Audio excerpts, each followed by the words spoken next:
Hello,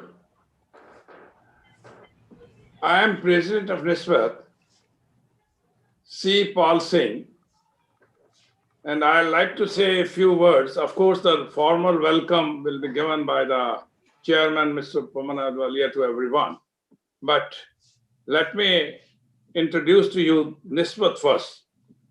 The NISWAT was started about 3 decades back in 1990, and initially started with the courses, basic courses on security, safety, management, security management, and applied technology. We also organize courses for the Ministry of Defense for giving training to the ex-defense forces personnel in private security to give them a chance for second career in the security industry. We have also been organizing certain other courses like fire capsules courses, etc., with in conjunction with the Jawaharlal Nehru University. With the adoption of new and faster technology and redefined values, the training landscape everywhere is shifting with a rapid pace. The changes with the passage of time will lead to new strategies and new processes in the training field. NISWAT, keeping in view these changes, also has established some time back a research cell and a think tank, particularly in the fields of security, safety, management, and applied technology in the security processes. The research program and online training capsules we propose to launch shall use innovative procedures and methods to improve productivity and performance. NISWAT aspires to formulate also guidelines to bring all these courses up to the international standard. We hope to become a global institute with the passage of time. These webinars which we have started is one step towards that direction. After having said something about NISWAT, it is my privilege to introduce the chairman of NISWAT, Mr. Pawan Ahluwalia. Mr. Pawan Ahluwalia started his career with the Daredevil Regiment, that is a parachute regiment, and he gave up his illustrious career to start his business enterprises. Today, with his continuous perseverance and at times learning from some pitfalls, he has grown, evolved, and achieved, I would say, a place of prominence in the business community in India and abroad. I have been associated with him for quite some time, and I feel that, not only he is very humble, of course he is humble, but he is a constant learner. And being a constant learner and humble, he also wants his subordinate to give results. So he doesn't spare in that giving a thrust to the people as to give the performance which he wants them to give to the organization. Founder member of International Business Sisters Association Hong Kong, a member of the World Association of Detectives USA, past president and former chairman of Council of International Investigation USA. He is an awardee of Malcolm Thompson Award, Kutalia Award by the Council of International Investigations. He also has been the governor and also the office bearer of Central Association of Private Security Industry. After having said a few words about Pawan Ahluwalia, I'd now like to introduce the subject, that is fire hazards and incidents in preventing losses. Just before the start of the present pandemic, we had very dangerous and disappointing fire incidents. In one incident in Delhi, the migrant laborers who were sleeping on the third floor, they lost their lives, about 45 workers, as there was no escape route from the fourth floor. In another incident in Surat, an institution was being run at the third floor, which was unauthorized construction, and we lost about 25 students, lives of 25 students there. Nowadays, you are seeing every day, and listening a few days back, that some of the hospitals have caught fire, have had fire incident, resulting in losses, not only to the lives of the patient, but also to the lives of the people who are working there. So these small, it is said the small fire, they are the cause ultimately for this conflagration. Safety awareness, fire prevention, firefighting, they're all included in their trainings of the firefighting, but unfortunately, they are not adhered to. At the time, they go for training, they understand, but once they are in the setup, they start forgetting, becoming lax, resulting in all these incidents. Vigilance is required to prevent these losses and the major risk. I will not go into various preventive measures. There is always certain important points which have to be kept in view, that a plan for comprehensive emergency response should be there. Practice good housekeeping, avoid careless grinding, welding, etc. business places, adhere to legal requirement of fire safety, and ensure compliance of these requirements. We also undertake sometimes fire risk assessments. The aim of any such risk assessment is not only to identify the fire hazards and risks, but also to try to understand what could be the risk and then give that assessment to the client. Somehow or other, most of the legal requirements are not being adhered. In building norms also, there are some building norms and building codes which are not being adhered. I am of the view that unless the ignorance about the fire hazards is dispensed with or you do away, the negligence and non-adherence to these norms will continue to be there, and will continue to feel these small fires taking the form of conflagration. And all citizens as such should understand their responsibility. That is more important. Of course, the trainers are also there. Of course, we have got a directorate of fire services also in our country. Of course, there are people who are being trained in fire services. But the responsibility which the citizens have towards these incidents or preventing these incidents, we call, is has to be understood.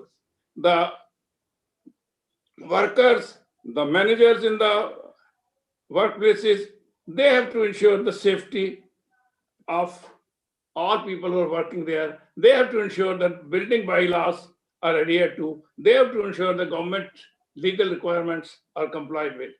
Our speakers, the learned speaker on this subject today, all the speakers will deliberate on this subject, and you will have abundant time to ask them questions in case you have any doubts. With these words, I pass on the proceedings to the chairman, Mr. Pawan Ahluwalia. Thank you, President. Before I proceed, I would like to sort of thank the participants who are here today.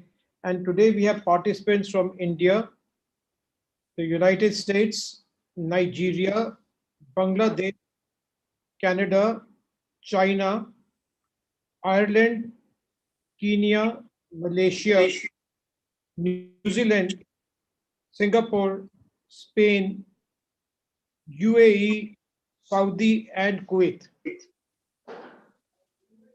So I'd like to thank them all. And the event today has been sponsored by Premier Shield Private Limited, and it's been supported by Tag Scores, Premier Consulting and Investigations Private Limited, India Skills Private Limited, JMD Cargo, and HubSpot. So I'd like to thank the sponsors, because without them, we would not be able to hold such webinars. I'll also take a minute to introduce our illustrious president, Mr. Sipal Singh. Mr. Sipal Singh is a master's in English literature, and he served the Indian police service in senior appointments across the country. He was made responsible by the government of India to raise a new force called the Rapid Action Force. He was also appointed the first chief of this elite police force in India. He was also asked to raise and also then later headed the Internal Security Academy, which is a central police academy in one of the cities of Rajasthan, Mount Abu. During his service career, he has been decorated with the President's Police Medal for Distinguished Services, the Indian Police Medal for Meritorious, Police Special Duty Medal with Bar, a Sena Medal, and a number of other commendations and awards. After retirement, he was awarded as the Security Personality of the Year by the President of India in a conference held in 2009. He presently is an advisor with the Asian Professional Security Association, the Indian chapter, and is also the Honorary Director General for the Central Association of Private Security Industry in India and the Association of Private Detectives and Investigators in India. Mr. Sipal Singh's face is very well known in the country. He's a dynamic security professional who has appeared in a number of interviews at the on the national television channels. I would now like to introduce the first speaker of the day, Mr. Abhilash Kumar. Abhilash is a seasoned fire specialist having over 30 years of experience in the fire prevention, protection, fire safety, fire ground operations, training, planning, community-based preparedness for disaster and rehabilitation.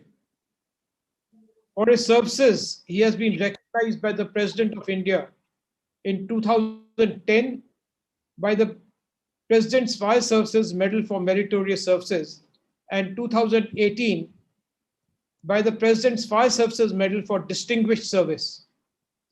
He is presently the Deputy Chief Fire Officer for the Indian state of Delhi in India. Over to Abhilash Kumar. Thank you very much.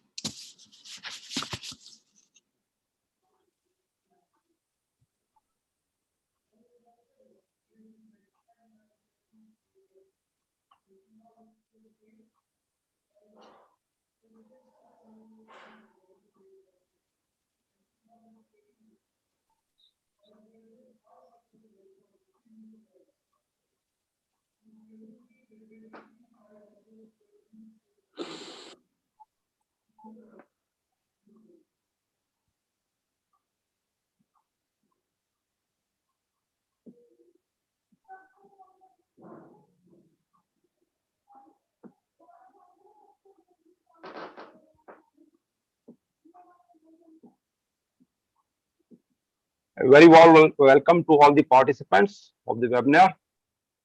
I am A.K. Malik, already introduced by Shri Pavanjit Ji. So I will start right away. I would like all the participants to see the picture on the screen. Here you will see something is different. All the occupants of the building are going downwards, whereas the fireman is moving upwards. So the fireman is basically different. And so similar applies to me because I am a fireman. So I will start today topic not horizontally. I will take the topic vertically. The topic has 4 aspects, basically: fire, hazards, incidents, and preventing losses. So I will touch every one of this one by one. So first I will start with fire. As we all aware that fire has 3 elements: fuel, heat, and oxygen. And when these 3 elements combine, a fire starts. So what you are seeing on your screen is a tetrahedron of fire. Now you will say This is a triangle. This is not a tetrahedron. So basically, this is a tetrahedron. The fourth arm is inside this. This is basically invisible. To understand the fourth side of the tetrahedron, we have to just go through the definition of the combustion, which says combustion is a vapor phase exothermic chemical reactions carried out by the broken bit of molecules, that is free radicals of substance involved in the combustion process. Now, what you are seeing on the screen is a flame. This is just a portion of the reaction zone, which you know as flame, which you can see with your window of vision. You have a window of vision between radiation limits violet to red. Only those energies you can see. Beyond that energies, infrared and ultraviolet, you can't see with your vision. So basically what is happening in the reaction zone, these are the broken bit of molecules of oxygen, hydrogen, and hydroxyls, which are basically responsible to provide the product of the combustion.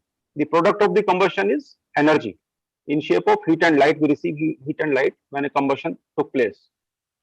You have seen so many types of fire, different names, nomenclature, like smoldering or deflagration, or you can say explosion or even detonation. So what are the basic difference? The basic difference is the rate of reaction. These broken bit of molecules rate of reaction decide what type of combustion process we are having. So when smoldering is there, the reaction is slow. However, when the deflagration is there, the rate will increase, the energy the product will also increase. Similar with the explosion and detonation. So the rate of reaction goes on increasing and the energy, the product also come on increasing. But I will not discuss about the product, that is energy. I will discuss about the byproduct. The byproduct of combustion process is more concerned. You must be now understand what byproduct I am talking about. I am talking about smoke. Smoke, we all know smoke is a combination of hot gases of unburned suspended uncarbon particles in it. But that is not important to know the definition. The important thing is to know how it is going to affect us in case of any accident. It will obscure your vision. If you are able to see up to 50 meters without any smoke, but in a smoky condition, if dense smoke is there, you may not be able to see beyond 500 centimeter or half a meter. So this is going to impair your vision by the obscuration. And the second, it is going to impact your respiratory system. How it can impact, that will depend upon the types of gases present in the smoke. And what type of gases will be there, that will depend upon the substance which are involved in the combustion process. There are three types of effects it may have. It may give you physical hypoxia, it may give you chemical hypoxia, it may give you asphyxia. These all gases are different in nature. They behave differently. Like carbon dioxide, methane, nitrous oxides or nitrogen, they basically physically displace the oxygen. So whenever there is a fire, you will feel that the oxygen level is low there. The chemical asphyxia is produced by carbon monoxide, hydrogen cyanide and H2S, hydrogen sulfide gas. They basically get a priority over the combination of your cells of your hemoglobin for the consumption of oxygen in your bloods. They take the priority and deprive your cells from the oxygen. So they basically chemically react with your blood. And now there are other gases also, which are hydrogen chloride, SO2, sulfur dioxide, ammonia, chlorine or phosphine. These gases are known as pungent and irritating gases. They basically damage the tissue of your windpipe, and due to damage they swell, and accordingly ultimately a choking effect will come into effect. But the good thing is that humans are the only creature on the earth who know how to create a fire, how to extinguish a fire, and how to live with it. We are the only one on the earth who knows. When we know, so we can look for the solutions of each and everything. Now, another topic is of today is hazard. You can go through the definition which is there on your screen. But the important thing is that a hazard has a potential for occurrence of an event. So this may be debatable to establish whether combustion itself a hazard or not. But I don't want to go into that debate right now. I will instead go to the say no. My opinion is no, because combustion is a process which is contributing for almost 75% of the world energy requirements nowadays. But always remember, the bottom line is that any uncontrolled and unwanted combustion incident is a phenomenon which has the potential to produce a risk for the loss of life and property. So we identified the risk now. It is uncontrolled and unwanted combustion incident. When we identified the risk, we would like to eliminate it. But as we all know, that no risk can be eliminated 100%. So when we cannot eliminate, then what left with us? Manage the risk. So how we are going to manage the risk? Risk already identified. We have to manage that the unwanted incident happened of a combustion shall not convert into an fire accident. This is the management required for this incident. And there is a established strategy to manage the risk. In chronological order, first comes avoid the risk. But this is not possible because a human, for living and for working, needs some material, that means fire load, and it also needs some energy to work with. So basically we cannot avoid this risk. The second comes risk reduction. We can decrease the potential of the risk. We can do that. We have techniques with us. We can adopt fire prevention techniques. We can go for fire protection measures. We can go for fire safe evacuation practices. This we can do. Then comes risk segregation. Yes, we can segregate the risk.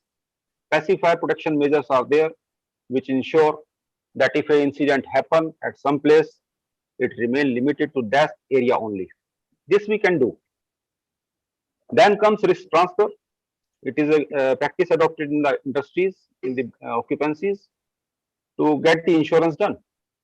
We can transfer the risk. We can do it, but we shall always remember that any life lost in a fire accident is not forever. You cannot recover it. This we shall always remember this. So fifth is risk acceptance. Now we cannot eliminate the risk. Risk is there. We accepted the things, but we should not sleep over it.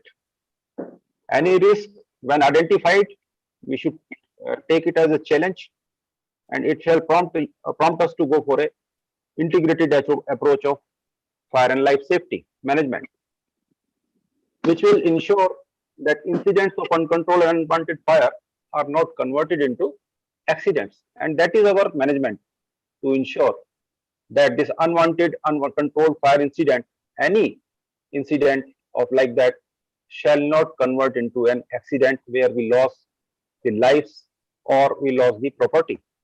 This is our basically the aim. So now I will come, what are the integrated fire and life safety management? It has basically two parts, two components. One is passive fire safety management, and the another is active fire safety management. Passive fire safety management is the most important. So I will start first with it. It has basically three parts. First is manpower management. What is manpower management? The manpower management is that we have to provide knowledge and education to everyone. We have to train.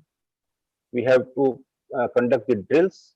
And when I say training and drills, I would like to say training. Repeated drills, periodic drills, because practice makes a man perfect.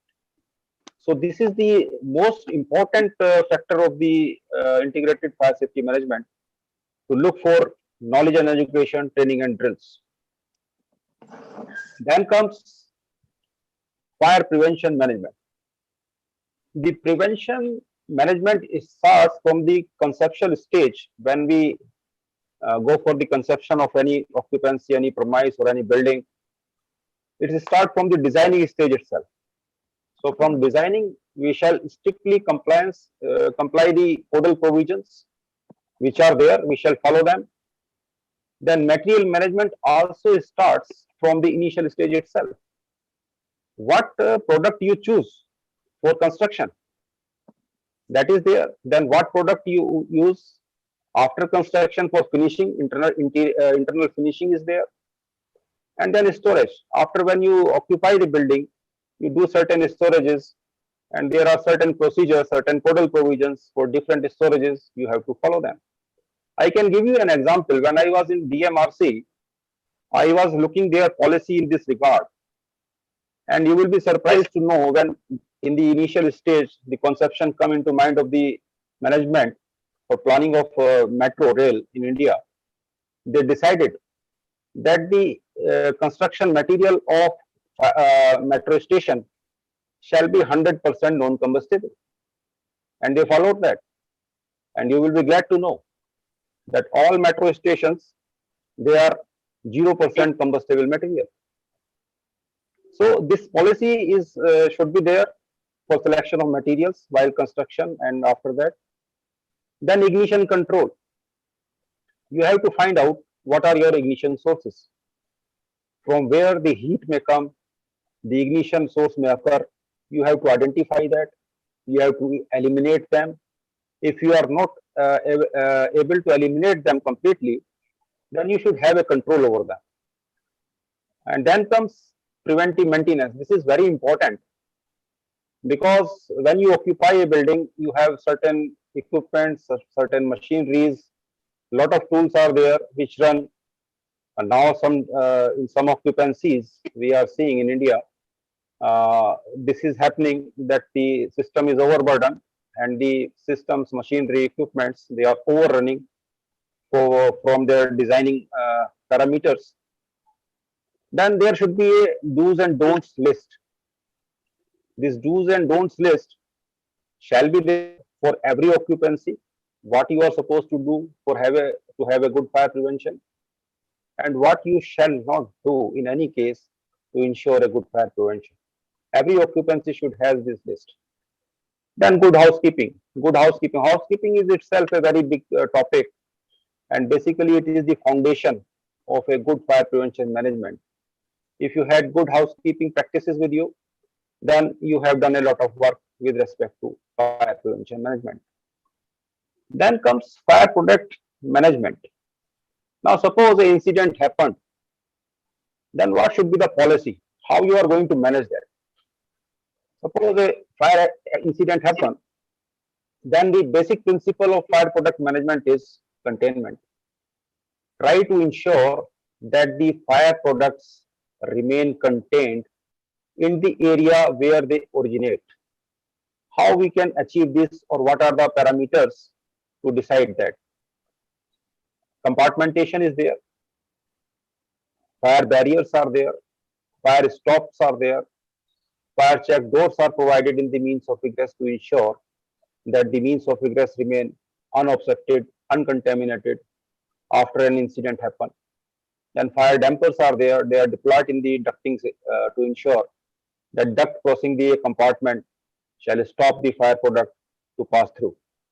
Then smoke management systems are there to ensure that the occupants of the premise of the building get a sufficient time or a tenable condition to have a safe evacuation from the occupancy or the building. Then pressurization systems are also there, which also ensure that the means of egress remain pressurized during the incident, so that the byproduct of the or the product of the combustion shall not get a entry in the means of egress, like a staircase, corridor, and etc. So this is basically passive fire safety management. If you comply all these things, if you taken care of all these things, that at least it will ensure that there is no fire if a fire incident happens, then it will remain contained in an area where it originates. After that comes active fire safety management. It has basically two parts: detection systems and suppression systems. Detection systems has its own importance because when you receive alarm, then your response and your evacuation time. These three things are basically interrelated. If the detection time is more, then you will get a less evacuation time to evacuate the building. So they have each and every component in this slide which you are seeing is important in itself. So this has certain components like detectors, manually operated electric fire alarm systems, automatic fire detection systems, fire alarm control panels are there, and all these shall be connected with building management system. So this is a very important system to ensure that the people get sufficient time to evacuate a building if a incident happened and somehow the fire products start spreading in the premise or building. Then we have fire suppression systems. So there are a lot of systems are there, from starting from fire buckets to the inerting procedure is there. Extinguisher, hose reel, water storage, draw-off connection, fire brigade inlet, hydrants, oblique downcomer, yard hydrants, sprinkler, water spray or mist system, or local flooding or total flooding systems are there. And now we are also using inerting system in some premises. So they are basically suppression system where they ensure that if a fire incident happens, the fire shall be extinguished as quickly as possible. But the important thing is that these installations shall be installed in conformity with the relevant specification. This is very important because you are going to invest a lot of money on these systems, and if your systems are not installed in conformity with the specification, what will happen, nobody knows in case of any accident. Then mere installation of the system is not going to work. You have to test them, you have to maintain them, so that in case of emergency, they can come handy to you. So all the performance testing and maintenance shall be in conformity with the relevant specification. There are in the every specification of a system, there are maintenance procedures are given. They shall be strictly followed. Then the record of all the activities which you are doing in this management procedure, starting from the training drills and all that, and all the maintenance you are doing of the systems, that shall be recorded and shall be maintained. The record shall be maintained. In addition to that, after doing all this, you shall also ensure that your building is basically approved or cleared by the concerned local authority. Because if it is approved or cleared, that implies that your occupancy or building is legally complied with the land of law.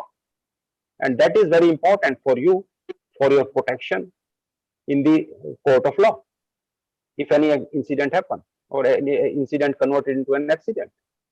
So this whole thing we will be looking at very much to do with for you, but I think this all things can be managed very easily if you emphasize on the first part, that is the imparting knowledge, education, and to train persons and to conduct regular drills, doing the maintenance properly and doing the testing properly of your systems.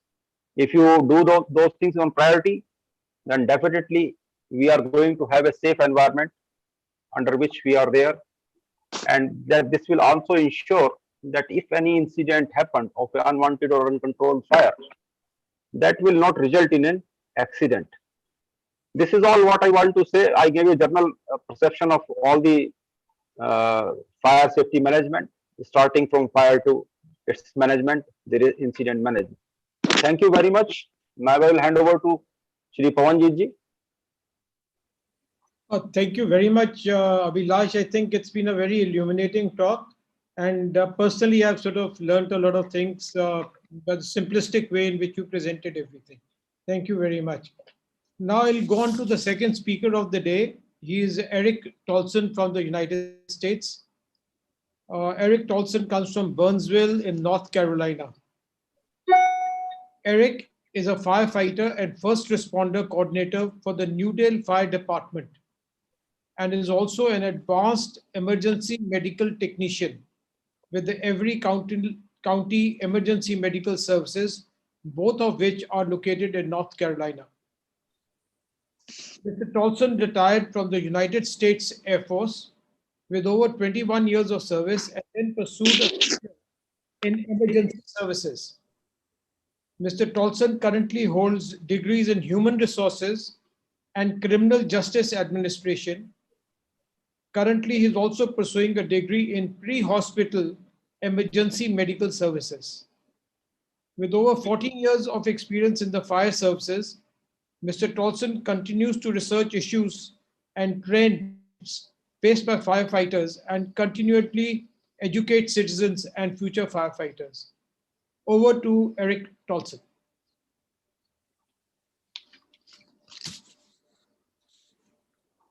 Eric, you got to unmute yourself. There we go. Sorry about that. I had to find the button. Thank you very much. I appreciate it.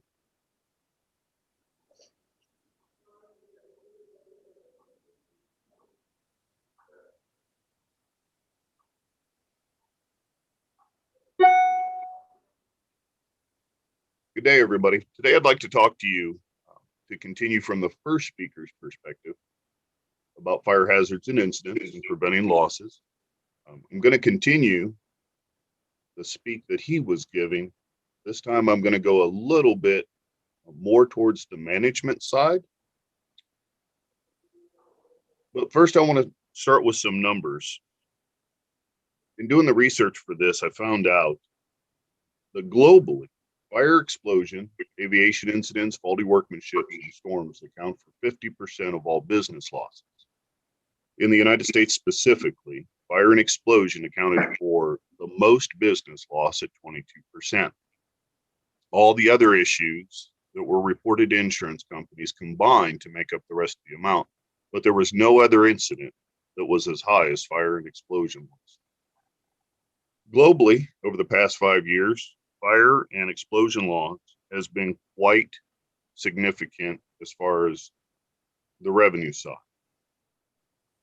It's been estimated that it's about 14 billion euro or 16.8 billion US worth of losses have been caused by fire and or explosion. And of the 20 largest non-natural catastrophic events that have happened globally, over half of them, 11 of them, were caused by fire. And of all the claims, they averaged about 1.5 million euro or 1.8 million US. That is a significant amount of money and a significant amount of loss for revenue for business. So if we want to look at what's causing most of these fires, cooking equipment, and it's not cooking itself, it's not the actual food catching on fire, it's the equipment used in the manufacture, whether it be at home or in an office or business setting. Cooking equipment accounts for most fire losses in office properties, obviously restaurants and bars, that would make sense, religious properties, and healthcare facilities. Intentionally set fires were the major cause in school fires. At 38% of all school fires were intentionally set, and in warehouses. And then heating tools and equipment were the major cause of fires in industrial and manufacturing settings. So these are the areas that we need to start paying attention to if we want to try to prevent fire. So what are some of the things that business owners, or even at home, do we have to worry about if fires do break out? Obviously, the number one concern for firefighters, hopefully the number one concern for everybody, is the loss of life. There's a study out there that says about 10 years ago, it would take approximately 8 or 9 minutes for the contents of a room to completely ignite. With today's modern materials, that time has been reduced to somewhere about 1.5 minutes to 2 minutes. This means that if a fire breaks out, where 10 years ago we had 8 or 9 minutes to escape a fire, now we've got about 1.5 minutes 1.5 to 2 minutes to try to escape a fire without becoming injured. Most of the time, the loss of life is from smoke. It isn't from the actual fire. So if somebody is asleep in a room and a fire breaks out in a separate part of the building, the smoke will usually cause the loss of life before the fire ever reaches them. This is one reason smoke detectors are such a big issue, at least here in the United States. I know part of the inspection process for different businesses and residential, if they request it, smoke detectors are the first thing that we look for. And we need to make sure that they're placed in specific areas so that people do have the opportunity to escape if a fire were to break out. Another thing that a lot of business owners don't think about is the legal issue may come around. If your business catches on fire and you have not met the requirements of the local codes for safe operation, the business owners can be responsible legally for the loss of life that occurs. Lost revenue and lost market segment. Not only are you going to have loss of life if your business catches on fire, but you're going to lose income. You're going to lose if you have a specific product that you're manufacturing that you're selling to multiple parts of the world and you have a major loss because of a fire, there's going to be another business that's going to step in place and they're going to take up where your business is now shut down. And it's going to be extremely difficult for you to try to gain that market segment back if and when your business ever gets back operational. You have to worry about unemployment for your employee. If you don't have loss of life, now your employees no longer have a job. And that's going to cause hardship for them. It's going to cause hardship for their family. So by not adhering to local codes, if you haven't, and you cause hardship because of unemployment, that's going to be another issue that's going to lead into your reputation. So if you do get your business back up and running, your reputation is going to suffer because you intentionally didn't adhere to the code. I'm not here to say that there are business owners that are watching this that are not intentionally listening, adhering to the codes. I'm just trying to make an impact as to the importance of why we need to take prevention measures from a management or leadership perspective from a business owner. So we need to look at a few things. If we're wanting to safely operate a business and trying to prevent loss of life or a fire or any kind of hazard. Extinguishment and sprinkler systems, as was alluded to earlier, sprinkler systems can be quite expensive. However, there's a phrase that's used, at least here locally, you can cry once or cry often. And what that means is you can either pay the money to have the system installed and or you cannot, and multiple times later on down the road, you're going to have to continue to pay for various reasons. Sprinkler systems are quite effective. There's been a number of large fires in industrial settings here in the United States where sprinkler systems have saved life, and those industries have been able to get back up and running in a fairly short period of time. If you have electronic equipment, it was halon systems were what were used significantly. As far as I can understand, at least here in the States, we no longer are allowed to install halon systems. They're working to come up with some new products to protect equipment. So depending on the kind of market that you have or the kind of business that you have, you need to look at some kind of system to try to protect your business so that you don't have the loss. Cleanliness is a big one. Whether it be clutter laying around that becomes fuel for a fire, or poor housekeeping that blocks fire exits or blocks access to fire department connections on the building or electrical panels, you need to ensure that cleanliness is a priority in your business. Going along with that, you have to keep electrical panels and systems clear, and you have to make sure they're operating safely. Most of the reasons that fires start, it seems, based on the research, is it's some kind of an electrical issue. Whether the system was not maintained or there there's faulty wiring and equipment, there's some kind of an electrical spark that will cause a fire to erupt. Hazardous chemicals are a big issue. If you're going to have hazardous chemicals in your business for whatever reason, it can be everything from petrol fuel to hydrofluoric acids, whatever the chemicals might be, they have to be stored properly. And your employees that are dealing with the chemical itself and dealing with the storage of them need to be properly trained in how to handle them and what to do if there is a mishap. I know we have people from around the world watching this, and I won't even begin to say I know what everybody's fire service does. I know here locally, if a business has questions or concerns, they can always contact the local fire department. We are more than happy to come out and walk through the business and talk to the business owner about what issues we see. It does two things. Number one, it gives the business owner some reassurance that they've done correct things, or it gives them information on what things they need to correct. But also it gives us firefighters the opportunity to examine the inside of the building. We do something called a pre-plan. So we look at every business that we have in our fire jurisdiction, and we set up a plan with how we would fight that fire if it were to happen. And it gives us a great opportunity to look at the inside of the building so that if we have any hidden hazards, we can protect the firefighters as they're going in and trying to fight that fire. Overcrowding, we need to make sure that we don't have too many people in a space. I know here in the United States, every business is labeled with a maximum occupancy, and they cannot exceed that. If they do, they can be fined. But along those measures, it's not just the number of people that you have to have proper exits. We have, on all businesses, are required to have panic bar outward swinging doors. Unfortunately, every requirement that the NFPA here in the United States has comes from some kind of a tragedy.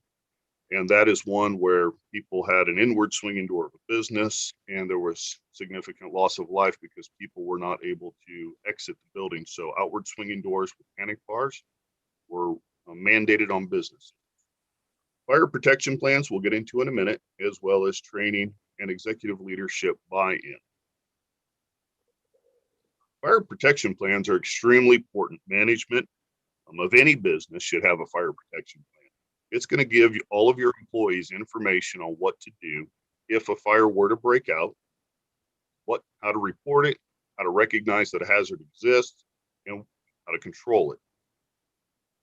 As I mentioned earlier, fires spread more rapidly nowadays than what they did in the past. So an employee needs to make a decision. Am I going to fight this fire, or am I going to flee the fire? If they're going to fight it, they need to have the proper training, and there needs to be fire extinguishers readily accessible, not blocked by rubbish that might be laying around. It also helps them understand the hazardous materials handling and storage procedures. They need to know what potential ignition sources exist wherever they work.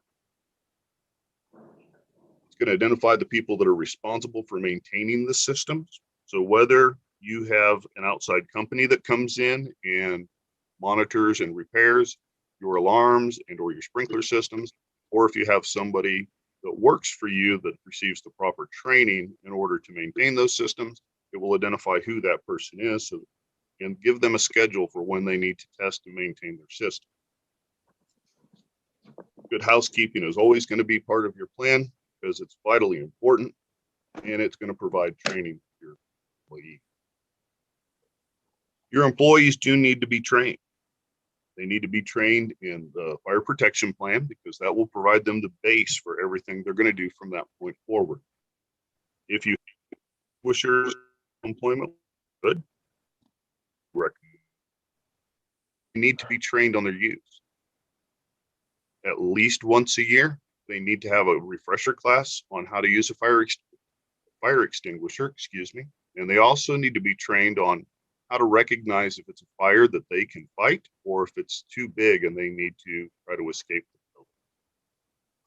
Escape routes and plans. We have them posted in every commercial structure, and it's a map of the building, and it shows your direction to the nearest fire escape. A lot of employees may not realize if they work in a facility long enough, sometimes they forget that there's a door hidden behind this machine back in this corner. They need to be familiar with every way out of a building because people are creatures of habit.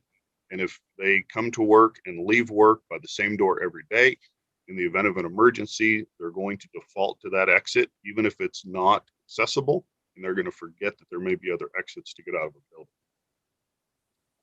Hazard prevention and safety procedures, we need them to understand how to prevent fires, whether it be through good housekeeping, whether it be through something as simple as if you have a lot of oil that you use, you don't want oily rags to stay in a trash can because they will self-ignite.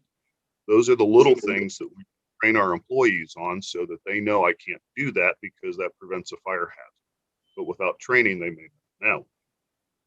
I cannot emphasize enough the importance of fire drills. I remember when I was a young child in school, every year we would have fire drills 4 times a year. And it may seem like a waste of time.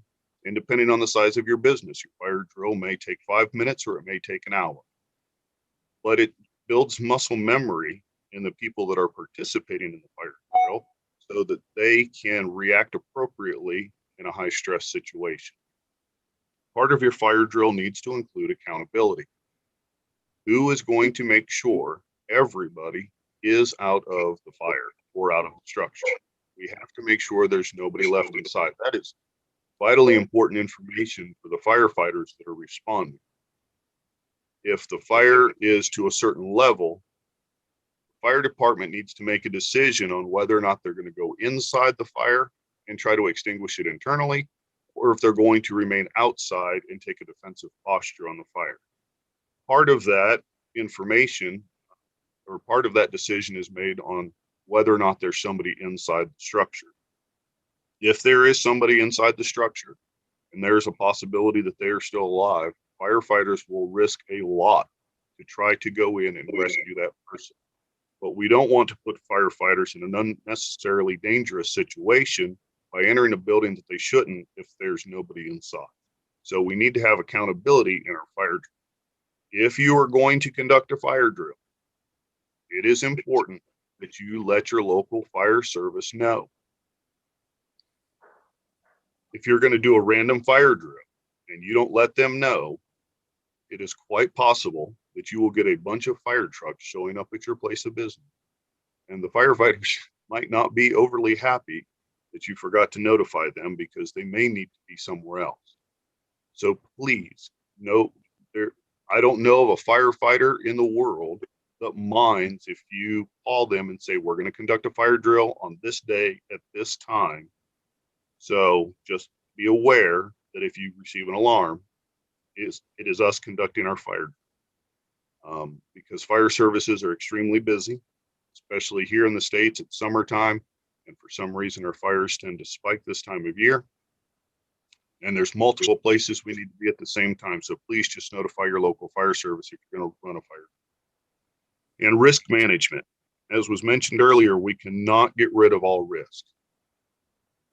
And each business owner needs to make the decision what risk we can take safely with the safety of our employees in mind and still be able to operate a profitable business. There are numerous products out there on risk management that can help you determine what is an acceptable level of risk and what is not. In the fire service, we have to deal with that all the time. There's always a level of risk in what we do, and trying to understand what is acceptable and what is not is a daily part of our job. This is probably the most important segment of my entire presentation. Executive leadership, whether that be the CEO of a company, CFO, COO, you own a business and you own it by yourself and you only have yourself as an employee, whatever level of business, and even in your home, this can apply. You have to believe that this is necessary. If you don't believe that this is necessary, you will not have a culture of safety in your business. Where you lead, every employee will follow, whether good or bad. If you believe that it's possible that we can operate this business safely, still be a successful business, then your employees will as well. You can put on paper that we have to train and have a wonderful fire protection plan, but if you don't actually believe it, and if you don't actually enforce it, and if you don't actually buy into it and live it as a leader in your organization, your employees won't either. But if you show your employees that you feel that this is important, then your employees will also believe it's important, and they will do the little things that are necessary to give you a safe living and working environment. You can be, as business owners in various parts of the world, you can be held legally responsible for not complying with code. As I mentioned earlier, the National Fire Prevention Association of the United States here, we have codes, and when businesses operate or they open or they build, they have to be in compliance with codes. Those are enforceable. And if you have a fire in your business and you are not in compliance, you can legally be held responsible up to monetary fines or being put in prison for not complying with those codes. And unfortunately, all the codes come into place because of disasters, and we've had to learn lessons the hard way. You have to absolutely create a culture of safety. I've been in organizations that have gone both ways. I've been in organizations that absolutely believed in fire safety for various reasons. And you can see it's a palpable feeling in the organization, and people do step up and take an unofficial leadership role and make sure that the things that are necessary are done in order to create a safe environment for everybody. On the flip side, I've also worked with organizations where we had fire protection plans. Nobody at the leadership level felt that they were important. And again, you can feel amongst the employees that they also don't feel it's important. While nobody verbalizes it, you can feel that the employees will follow the direction of their leaders. So with everything that we've talked about, the number one thing is to enact these things, but you have to believe that they are necessary and follow them yourself as a manager or a leader in an organization. I know that we've talked a lot in these first two presentations about training and sprinkler systems. We talk, and as an employer, you can think, well, that's time away from manufacturing or business. But when we're talking about loss of life, I don't believe we can put a dollar value on that. And I believe that we need to take the little bit of time necessary for proper training so that we can ensure that we keep our businesses operational, we recover faster from a disaster, and we prevent loss of life. And on that, I want to thank you very much. Thank you very much, Eric. And I think what you all do in the United States is very much what we do here, but with lesser resources. I'd like to introduce the third speaker of the day, Mr. Yakut Ali Khan. Mr. Khan is an engineer from the Bangalore University and has been involved with the fire and security industry for the past 28 years. He is a member of the Bureau of Industry Standards Committee on Clean Agents. He is a member of the Helan Alternative Options Committee.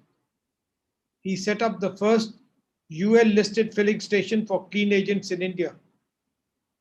He has worked as general manager with Siemens Building Technologies and also as the managing director of Topaz Fire Systems, which is a manufacturer of fire suppression systems.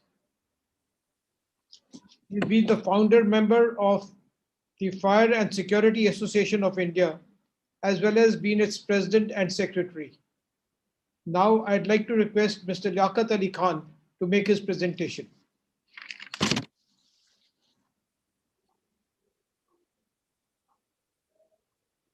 You got to unmute yourself, Yakut. Good evening, everybody.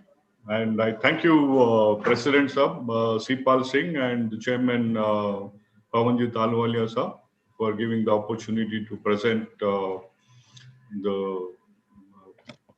case on fires in electrical cabinets.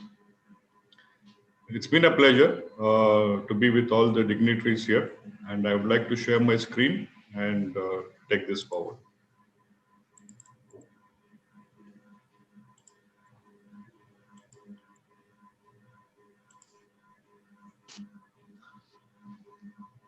Nismat has been doing a lot of work towards educating the masses on subjects like security and fire and related topics to create awareness among the society in general. Today's topic they have chosen, which is fire hazards and incidents and how to prevent losses. What I'm trying to tell you here is about how we can prevent losses by protecting our electrical equipments or the major fires from electricity. As both of the earlier speakers, Malik Saab and Eric, have mentioned that most of the fires are only man can create fire, and also the extinguishing can also happen only if a person is involved in that. So what we are trying to do is tell you here is how do electrical fires start?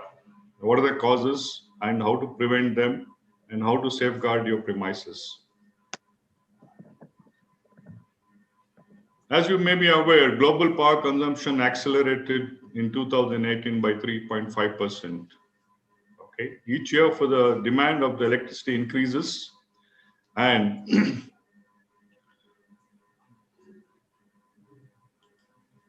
we put more and more demand on the electricity grid. Outdated infrastructure, poor maintenance, faulty wires, and overloaded circuits are all risk factors for electrical fires. You have seen most of the recent cases happening in the hospitals, ICUs, and other places. These places are not being meant to be used as they're being used today, because we have most of the ventilators running online for which has been designed for 5 ventilators. Today we have these, I think, 10-15 ventilators running in the same area, and we are not planned for the overload of the electricity. And also the buildings which where this are being done are not safe, electrically not safe, or not been granted NOC by the fire department. And that is why you see most of the fires happening where it is not planned according to what is the present use of the buildings. Electrical panels are critical to the business operations and are susceptible to fire hazards, which is one of the major causes of fires. Is the key element here is the electrical panels and how you maintain them and take care of the systems. Nearly 60,000 of fires a year occur due to electrical fires. Electrical fires have several causes, and understanding the reason why fires start and the preventive measures to take will reduce the fire risks, which includes properly maintaining your electrical panels, circuits, and wirings. Electrical fires are common in both commercial and residential setting. It is not limited to your malls or hospitals or any commercial offices. It is also predominantly in the residential sectors as well. According to data from the NCRB, more than 50,000 home electrical fires occur annually, with nearly 500 deaths and over 1,400 injuries. A simple example is being your chargers of mobile phones, not using the right charger for the right phones, or using chargers which are not wires are cut somewhere. So, and also overheating of your electrical equipment at residences. What exactly is an electrical fire? Is a failure or malfunction within the electrical components or equipments or machinery can cause electrical fires. Fires originate in electrical wires, cables, circuit breakers, and within electrical components. They also start in the electrical panels from overloaded circuits or the age of the panel. The panel and circuits become overloaded when the distribution of electricity is inadequate.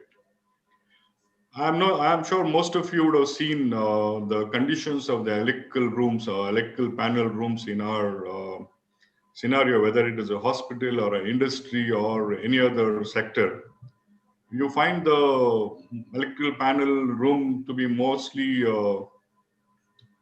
in a very, say, not maintained properly.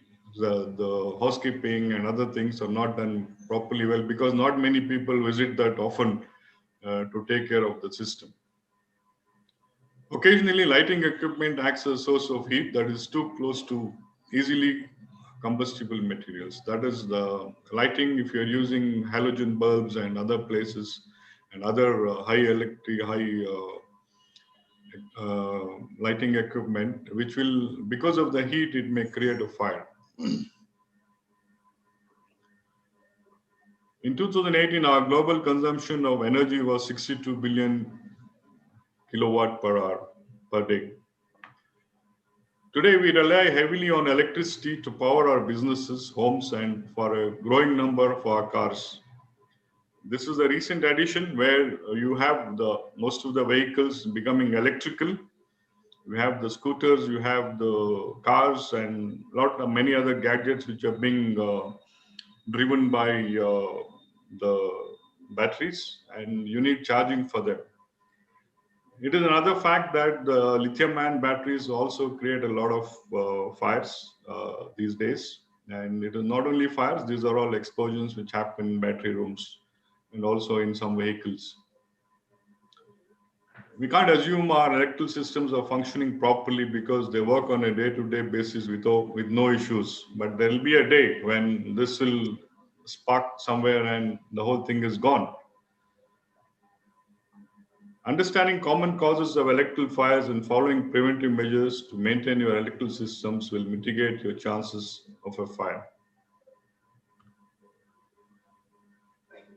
What are the reasons for the fires to happen? One is a poor maintenance is the leading cause of all electrical fires. You need to perform regular maintenance on electrical panels will reduce the risk on fire. Maintenance includes removing dirt, dust, and inspecting and replacing faulty circuit breakers. The kinks in wiring causes electrical resistance within the wire, which creates heat and could cause an electrical fire. Arcing can lead to a fire and occurs in electrical panels and enclosures, frayed wires and extension cords, and even in damaged phone chargers. This is where today's scenario falls into place. Aging equipment and appliances cause a staggering number of electrical fires. Our panels are old, buildings are old, but we have not updated to what is required for the present scenario and the power needs of today's equipments. According to the US Fire Administrator, 19% of non-residential buildings fires and 13% of residential fires are due to equipment, appliances, or electrical malfunction. I'm sure Mr. Eric Thompson will support this statement from the US Fire Administrator. Replacing outdated and faulty circuits within the electrical panels, equipment, and appliances reduce your fire risk. Not keeping up with the codes? Yeah, with the demand for electricity on the rise, it is important to stay up to date with the safety codes. Old wiring does not support the current demand is common in old homes and in other commercial spaces. Wiring with deteriorating coating or wires can easily arc and start a fire, especially if the wire does not match the circuit amperage. The higher the amperage rating of the circuit, the larger the wires need to be in order to avoid excess heat that can melt wires and cause fires. If an arc flash does occur, it can reach temperatures up to 1000 degrees. The wire coating is only able to withstand around 200 degrees. Making sure wiring matches the circuit amperage and is free of imperfection is an easy way to prevent electrical fires. There are wires available, cables available, which can withstand up to 1000 degrees for 4 hours, but that is again used in many cases. I'm sure Mr. Malik will have shared that in metros, they're using these wires, or even in power plants and in refineries, where it can withstand up to 1000 degrees for 4 hours. Electrical circuit breaker protects an electrical circuit from damage by automatically shutting off power to the circuit. Breakers trip because of low overload circuits, power surges or spikes, a short circuit and a ground fault. If the circuit breaker fails, it can damage appliances or equipment on the circuit or lead to a fire. Keeping your electrical panel and circuit breakers up to date reduces the failure rate.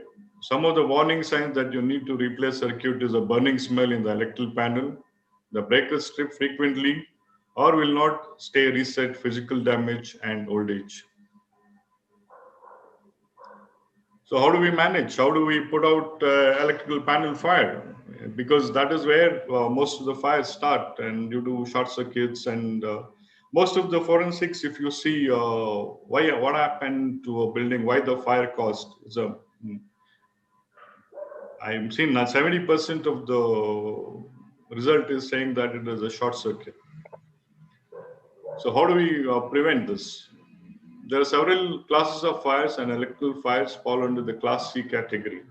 In the case of fire occurring in an electrical panel, do not use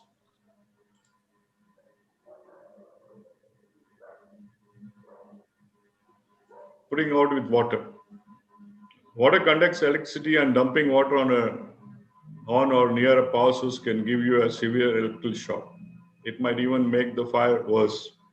This is where, as the other two speakers emphasized, our training is a very important factor of maintaining fire systems. Without training, if you have the best systems, still you may not be able to prevent a fire or to extinguish a fire.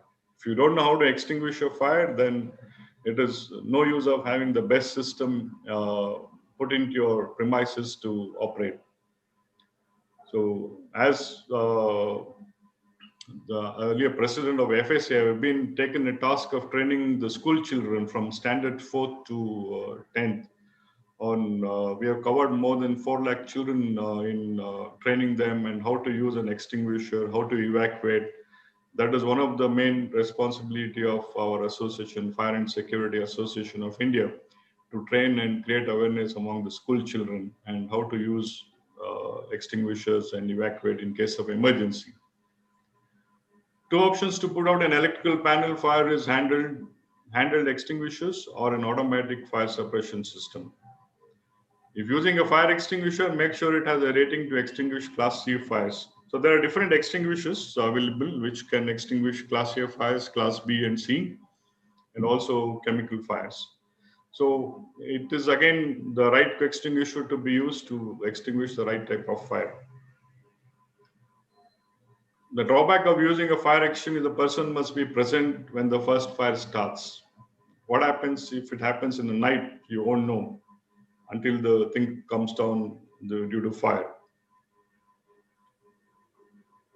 A person will need to grab a fire extinguisher, open the electrical panel and release the fire suppression agent from the extinguisher. This is a little dangerous because unless you have the right type of gear, your art suit and everything, it is very dangerous to open an electrical panel in case of fire, or even in a normal condition. To open an electrical panel, you need to have the right type of dress to take it out. So the next option what we have is automatic fire suppression system. That is for protection for 24/7 for an electrical panel. An automatic fire suppression is ideal choice. You have the pneumatic tubing system which is routed through the electrical panel and connects to a cylinder that contains the fire suppression agent. In the event of fire, the tubing will burst and deploy the agent to suppress the fire. It is recommended to use either a clean agent or maybe sometimes CO2 also. The clean agent leaves no residue and is not harmful to people. It is non-conductive and non-corrosive and will not damage the electrical panels. So how do you protect your panels? If you see the pictures, you see the red color tubing here. It goes across the circuits wherever the terminations are there, and it is filled with gas 24/7. And whenever there's a fire, the tube will rupture and it will discharge the gas and extinguish the fire. Outside the panels, you can only see a cylinder like this hanging. It's a smaller than this also, maybe from 1 kg to 5 kgs or 9 kgs. It's available. This is like we are bringing the fire suppression right to the enclosure. Earlier we used to do the room suppression for electrical panels. Now we are doing it right inside the panel itself, where the actual fire happens. Before even it comes into the room, we are doing the suppression. What we are doing here is to raise our level of protection, that is inside the cabinet. Then room level you have, that is the next level, and the building level protection. So you have all the three levels. Like you have the, like Malik Saab said, you need to have active and passive fire protection systems for building levels, and whether internal, both again internal and external. Internal, you have the fire alarm and fire suppression, fire sprinkler systems, and external, you may have the facade management system and facade the fires protection and the yard hydrant and other things. Room level, again, depends what you're storing in the room. It can be a data center where you will protect with the fire suppression system, total flooding system, or a sprinkler system. What happens is, this is what happens to a burnt cabinet. This is how it looks. And if you're having a tubing system right inside the circuits, here if there's any case of burn, it ruptures here and releases the gas to extinguish the fire to minimize the damage. You can integrate this system to your main fire alarm system. Installation is easy. You don't need any electricity for installation. In cabinet detection, like right at the point of fire, it can detect. We have two types of system. First is you do a risk analysis, what type of systems you want to use, what type of fire you're having, the volume of the hazard to be protected, and how you can install the system. We have, you can have two type of systems here. One is called a direct low pressure system, which is a tube based. Wherever there's a fire, the tube carrying the gas will release at that point, and the fire is extinguished. The tube is pressurized 24/7. Once the tube bursts, it is like it forms a hole, like a 6 mm hole from where the gas is discharged. This acts as a detector and a nozzle, and it carries the gas. The suppression can happen, say, within 10 seconds from the time the tube is burst. This is how a typical electrical panel will look inside when you do the tubing system. You have the cylinder with gas, and through that we are routing the tubing system. Each tube, each cubicle inside the panel is at least protected on two sides. Okay, so you can, if you want more protection, you can go 4 sides, but ideally this is how the two sides of a partition is protected inside. You have verticals and cubicles in this. So a detailed design is how it looks inside the panel. Outside the panel, you can see only a small cylinder. And this is another type of system called as indirect low pressure system, where you have a tube which acts only as a detector. Once the fire is detected and ruptures the tube, the gas is released through another hose with a nozzle. This is used for protection of assets and hazards where you require more gas in less time, like typically for indoor transformers and also for electrical panels with high intensity of electricity. The typical layout, how the nozzles will work, and protection with the tubing system.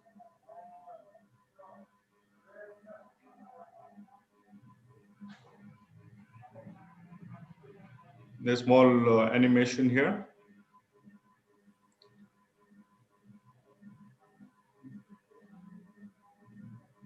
You can also group many panels together depending on the volume of the panel. You have a choice of clean agents, FM200, Fe30, Novak 1230. or you can also use dry chemical for some applications. And also CO2 and foam systems also can be used as an agent in the cylinder. You can interface the system with a pressure switch here, which will give an alarm, and also can be connected to your BMS, or you can connect it to your fire alarm system to get a main fire alarm there, and indicating that you have a fire in that particular panel.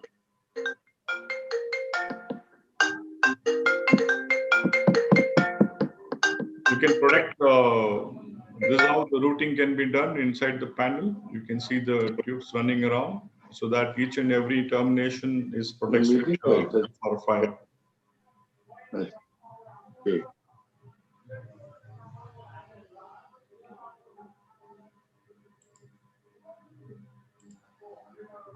A small video. Test the efficiency of Drawback. You can have protection for various systems here. You can even run it on your cable trace, and you can any type of system where you cannot have penetration inside even your walls and switch case. You can put this tube inside. Answer, if you can take another minute to wind up. Yes, over, sir. You can protect any of the installations in this. Extremely cost effective.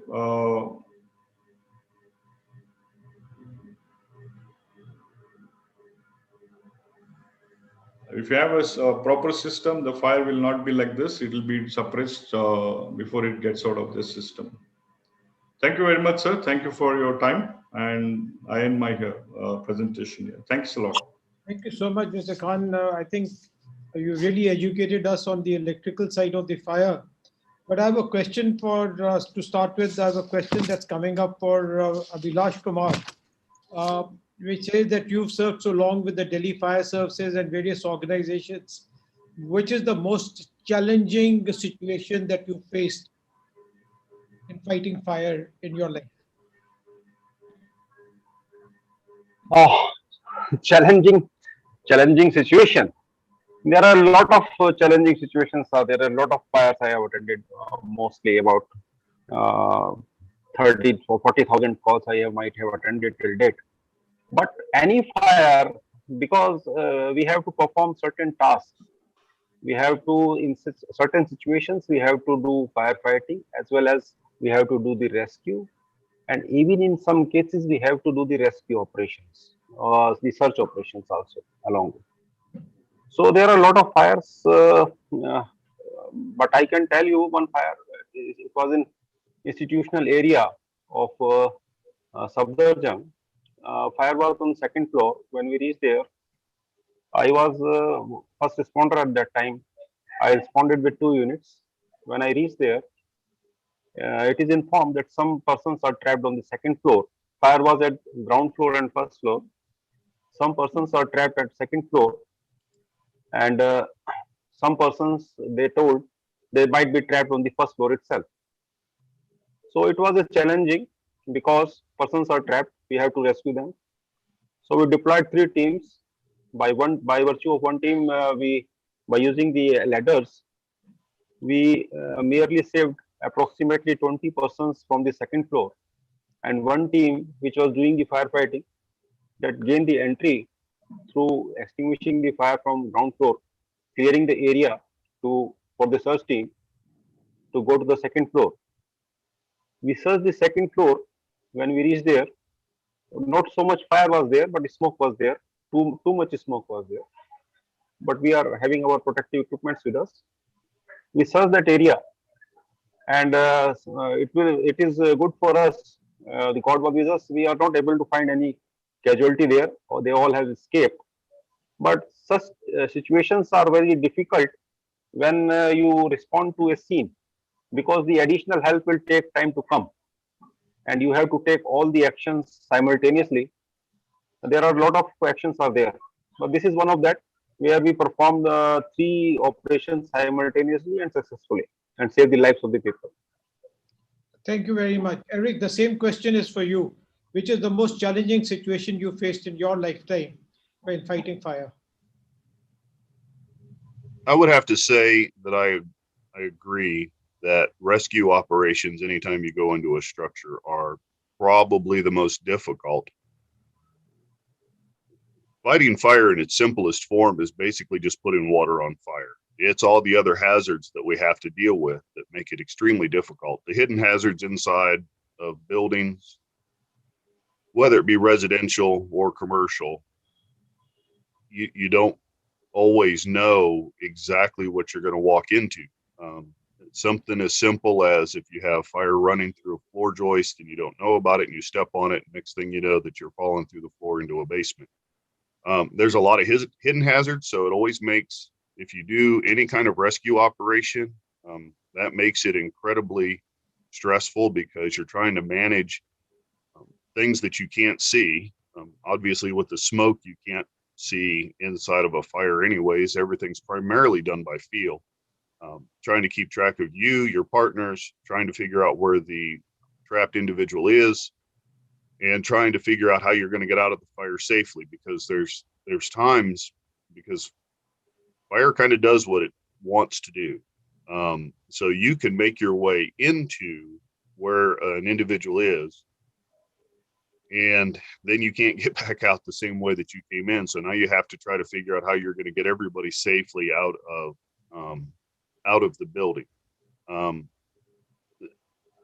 can think of a couple of times that we've had to go in to rescue people, and that's absolutely taken place. I mean, you do everything you can to try to make your situation safe for entry. You try to make sure you're safe to get to the person, but sometimes fire does exactly what it wants to do, and it doesn't really care that we're there trying to save someone. Yeah, thank you, Eric. And I have one time to take one additional question. And General Nova, would you like to ask a question, sir? Is he there? No.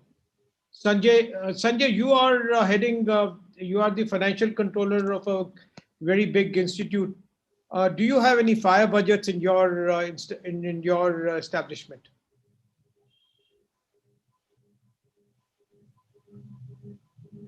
Hello. Sanjay, this question is for you actually. Do you? Yeah, fire I think, budget? sure, thanks.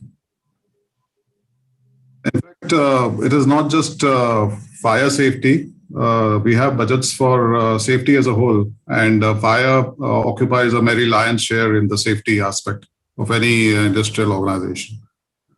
And the main challenge which we see is that the budgets are there and they get exhausted, and we have often got overruns. But the main issue which we face is how to influence the safety behavior amongst people. So probably I'll take this opportunity to really ask our distinguished speakers, in fact, how to really ensure fire safety behavior to really see that, we can prevent fire and prevent losses. Abhilash? Yeah, I just took this opportunity of stealing away and answering your question, but I was very curious after having a very insightful presentation from distinguished presenters, in fact. I hope you'll excuse me for that. Yeah, thanks. No, hello. Yeah. You have just raised the grassroots issue in our country, awareness, safety culture. That is missing, and I think this is my opinion that this is basically when you have to first cultivate the things. When you cultivate, then the harvest will come and then will be ripe to use. Basically, we are lacking this in India. We are not cultivating. We are not giving basic fire safety awareness or life safety awareness from the education level in our country. That's why all these things keep on missing. And when you come to a profession or you're doing anything, you became young and you started doing earnings and all that, then these things became secondary for you. And if something is just trained to you or told to you, you took it like that they are imposed upon you. That's why that culture is there. We have to relook to our education policy. We have to cultivate this culture We have to harvest this culture in the students, in the small students at the grassroots level. So when they will grow, they will come up with that culture. So that will take time. In the meantime, what we can do, just do training and awareness programs. That is the only key right now with us. Thank you. And that is what Mr. Yakut Khan has been doing Thanks. for quite some time. Now, I think we run out of time, and I'd like to hand the meeting back to the president for the winding up. You've got to unmute yourself, sir.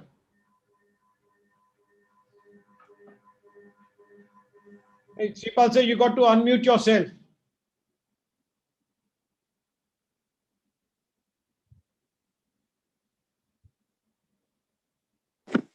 Hello, hello. Now you're okay. I said speakers have enlightened us. Rather, I said I can say that they have scared us in some extent, because we are really very casual in our approach. Not only the awareness program, which our Mr. Malak has pointed out. I like to say that initially when I learned something about training, I was told there are three things. One is called starvation. That means you don't place the things inside which is inflammable. The second was you have to have a smothering, that when there is there, then to smother it. And third was it was called cooling.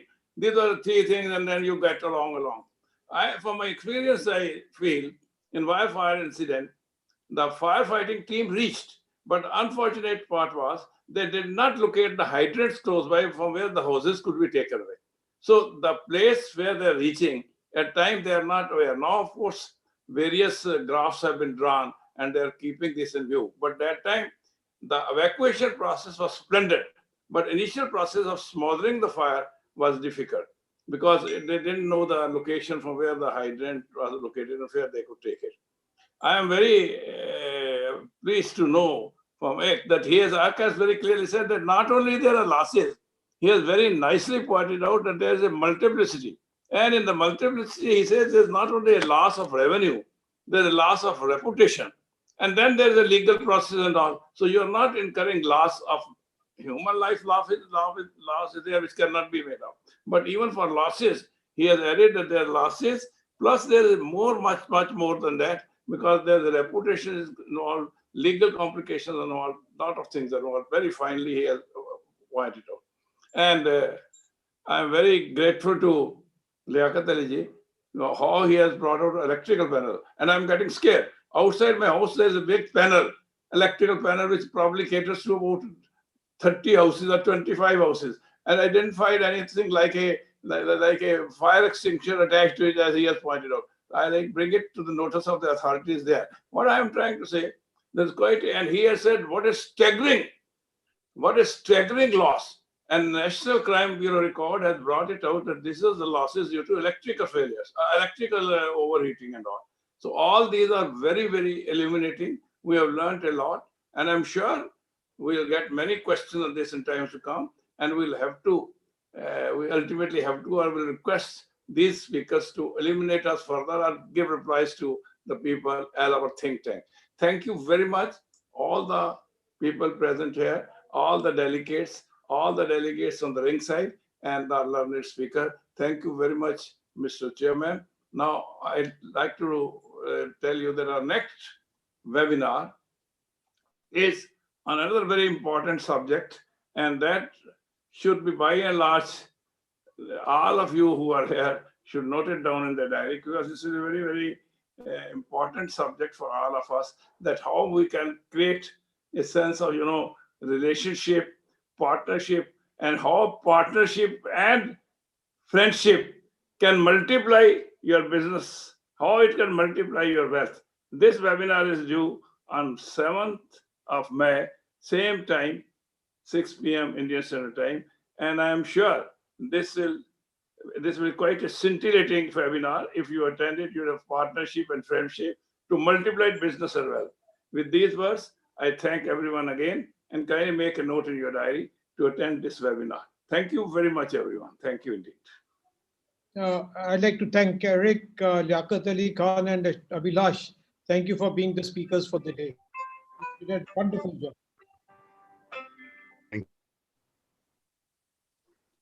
Thank you so much, everybody. Thank you, sir. Thank you. Thank you very much. Yes, sir. Thank you. Thank you Thank so you. much, everyone. Thank you so much. Very good. Thank you very much. Very kind of you. Very gracious of you. Thank you, Johnson. Thank you. Thank you, Thank you sir. very much. Thank you, Very, Sripal. Thank very you, Sanjeev. illuminating talk. Thank you, sir. Sanjeev. Obliged, sir. Bye, Sripal. Thank you. Thank you very much, sir. Nice seeing Thank you. you. I think when the COVID is over, we will drop in at your house.